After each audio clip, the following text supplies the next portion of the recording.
Bonjour à tous, je suis ravie de vous retrouver pour cette nouvelle vidéo. Je suis Annabelle de Zen et Épanouie pour vous aider à renforcer votre bien-être dans votre vie. Alors aujourd'hui, on voit ensemble comment changer vos pensées négatives. Parce qu'en fait, ces pensées négatives, elles ont un impact sur comment on se sent à l'intérieur. On a tendance à se sentir moins bien.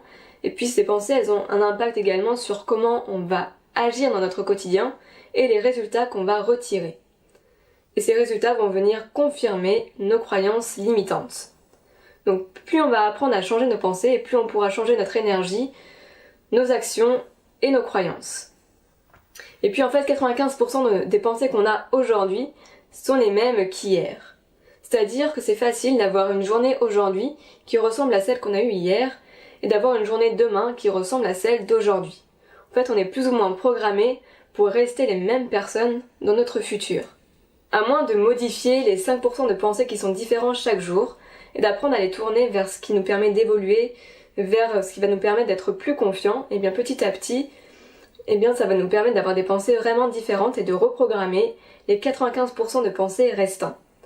Et donc dans un an, si vous faites ça tous les jours, et bien votre vie pourra vraiment être différente. Donc voyons ensemble quelques clés pour apprendre à changer vos pensées négatives.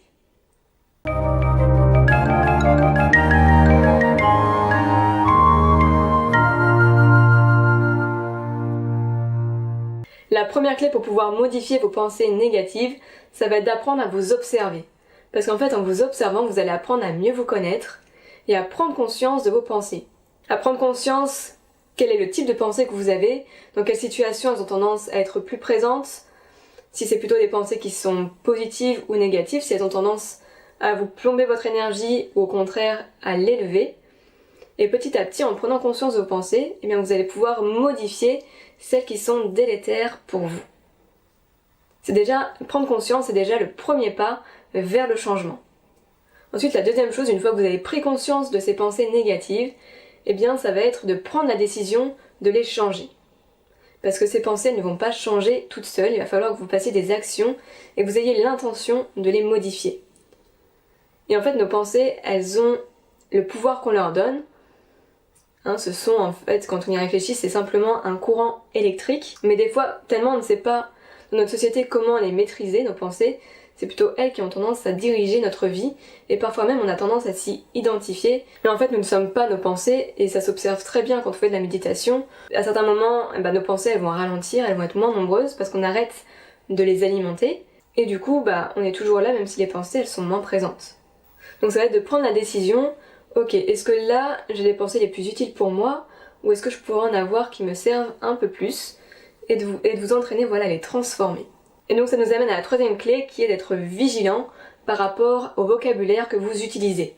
Est-ce que le vocabulaire que vous utilisez est cohérent avec la vie que vous souhaitez vivre? Parce qu'en fait, les mots ont vraiment un pouvoir important, et un impact important sur comment on se sent à l'intérieur. Par exemple, vous dire « je suis fatiguée », ça va avoir tendance à alourdir encore plus votre sensation de fatigue. Alors que si vous vous dites je sens que là mon corps a besoin de retrouver de l'énergie, l'impact n'est pas le même, alors qu'en gros vous dites la même chose que vous êtes fatigué. Mais ça n'a pas du tout la même influence sur votre sensation, sur votre ressenti. Et ça va être petit à petit de choisir un vocabulaire qui vous dynamise plutôt qui a tendance à plomber votre énergie.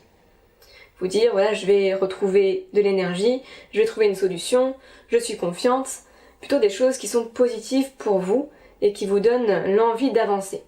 Et donc ça nous amène à la quatrième clé qui est de vous focaliser plutôt sur les solutions plutôt que sur les problèmes. Parce que des fois en fait c'est nous-mêmes qui amplifions nos problèmes en nous focalisant dessus. Et donc en fait le truc il peut être passé depuis quelques semaines et on est toujours en train de le ruminer et de le ressasser. Et donc on ne peut pas s'en séparer du problème parce que vu qu'on a toujours des pensées qui sont dessus, c'est très difficile du coup de s'en détacher. Et pareil, des fois on est en train d'anticiper quelque chose dans le futur qui est peut-être dans quelques mois et du coup on est déjà en train de stresser en avance, d'en s'en faire tout un problème, de parfois même on se fait des scénarios catastrophes de tout ce qui pourrait mal se passer alors que le truc il est pas encore là en fait. Donc c'est vraiment apprendre à se défocaliser du problème et à venir sur les solutions. Qu'est-ce que je peux faire pour me sentir mieux dans la situation? Qu'est-ce que je peux faire pour mieux me préparer? Qu'est-ce que je peux faire pour changer mon énergie et moins penser à ce qui m'a énervé dans cette situation, etc. Être vraiment centré sur les solutions et être plus sur le comment que sur le pourquoi. Pourquoi ça m'est arrivé, pourquoi c'est comme ça, pourquoi c'est pas autrement, pourquoi je suis pas confiant, parce que ça a tendance à diminuer notre énergie, parce qu'en général les réponses qu'on récupère quand on se demande pourquoi ci, pourquoi ça, elles sont pas super cool. Par exemple, si je me demande pourquoi je suis pas confiante, je peux avoir comme réponse parce que t'es nul, parce que t'as pas eu le bon passé, parce que t'as jamais été à l'aise dans tel endroit, etc. Et ça aide pas à se sentir mieux et à trouver des solutions pour se sentir plus confiant. Alors que si je me demande qu'est-ce que je peux faire pour me sentir plus confiant, tout de suite ça me donne une autre dynamique et ça m'aide à avancer vers plus de confiance en moi. Et ensuite, une cinquième clé qui est primordiale pour pouvoir modifier vos pensées négatives, c'est de vous entraîner, de le répéter jusqu'à pouvoir modifier plus facilement vos pensées. Parce qu'au début c'est normal, ça va pas être facile, parce que vous avez certaines pensées qui sont ancrées depuis très très longtemps, que vous répétez depuis 20-30 ans. Et en plus, notre cerveau a tendance à se focaliser sur les problèmes, c'est sa façon à lui de nous protéger, d'être centré sur les menaces pour pouvoir faire face aux dangers qui peuvent menacer notre survie. Et donc, ça va être de remplacer petit à petit vos anciennes pensées, les pensées qui sont délétères pour vous, par de nouvelles pensées qui vous servent plus. Par exemple, plutôt que de vous dire « je ne suis pas confiant », vous dire « je suis confiant, je vais y arriver, je vais trouver une solution ». Et au début, c'est normal que cette nouvelle pensée sonne faux, parce que vous n'y êtes pas habitué. Donc il va falloir la répéter énormément pour qu'elle prenne petit à petit la place par rapport à l'ancienne pensée que vous répétez depuis 20-30 ans. Et pour favoriser et accélérer le processus de remplacer les anciennes pensées par de nouvelles pensées plus positives, ça va être de lister des affirmations positives sur un papier que vous allez lire tous les matins pour ancrer profondément ces pensées, ces affirmations positives en vous. Donc c'est des affirmations positives qui vous parlent. Ça peut être par exemple « j'ai de la chance, j'aime ma vie, je m'aime, je suis confiante, je peux réussir, je vais y arriver, je peux trouver une solution, etc. » Et petit à petit, vous allez vous les répéter tous les matins et elles vont s'ancrer de plus en plus profondément en vous. Et donc petit à petit, ça va être de prendre conscience, voilà, ok, j'ai pas une pensée qui est très utile pour moi, qui me dessert, et ça va être de vous refocaliser sur quelque chose de plus positif qui vous aide plus.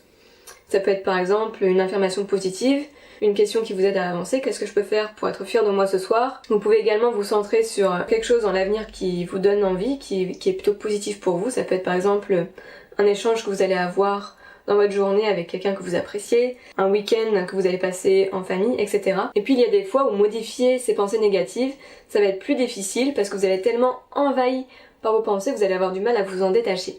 Donc ça nous amène à la sixième clé qui est de prendre du recul en revenant dans le moment présent. Et comment on revient dans le moment présent ? C'est en se recentrant sur nos sens.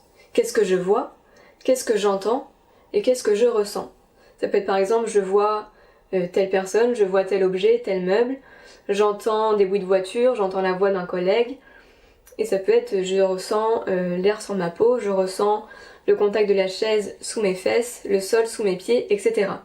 Et tout de suite en faisant ça, vous allez revenir automatiquement dans le moment présent, et donc vous défocaliser de vos pensées, et ce sera plus facile après de prendre du recul et d'avoir une autre perception de la situation et de modifier vos pensées par rapport à ce que vous vivez. Si cette vidéo vous a plu, vous pouvez cliquer sur j'aime, vous abonner à la chaîne pour recevoir d'autres vidéos. N'oubliez pas de cliquer sur la petite cloche pour être informé dès qu'une nouvelle vidéo est publiée. Et n'hésitez pas à partager cette vidéo autour de vous.